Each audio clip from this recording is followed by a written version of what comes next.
ईद तवे जी अची वई पर मार्केट में अञा ताईं ईद जी ख़रीदारी शुरू नाहे थी। जुड़े जा दुकानदार चवनि था त महांगाई एतिरी वधी वई आहे त आवाम जी क़ुवत ख़रीद ख़तम थी चुकी आहे ऐं असां तमामु घणा परेशान आहियूं। ईद जे हवाले से तव्हां शहर में ॾिसो त शहर में माण्हू तव्हांखे नज़र ई न ईंदो।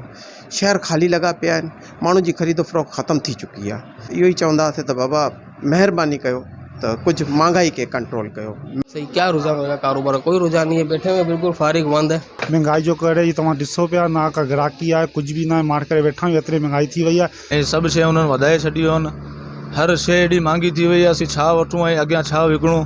अभी हम आए इधर ईद की शॉपिंग करने के लिए, तो अब जो सी चीज़ ले रहे हैं उसमें डबल टैक्स लगे हुए हैं और डबल दाम लगे हुए हैं। तो अब आप बताएं कि अब बंदा क्या खरीदे और क्या ना खरीदे। में ऊपर से चीज़ें महंगी मिलती हैं, ग्राहक इधर आके जब रेट देखता है तो फिर मायूस होकर चला जाता है। जुड़े वासियुनि जो चवणु आहे त हुकूमत खे घुर्जे त महांगाई ते ज़ाब्तो आणे जीअं त ग़रीब आवाम बि ईद करे सघे। कैमरामैन उमर अकरम सां गॾु शाहिद मजीद, सिंध TV न्यूज़, जुडो।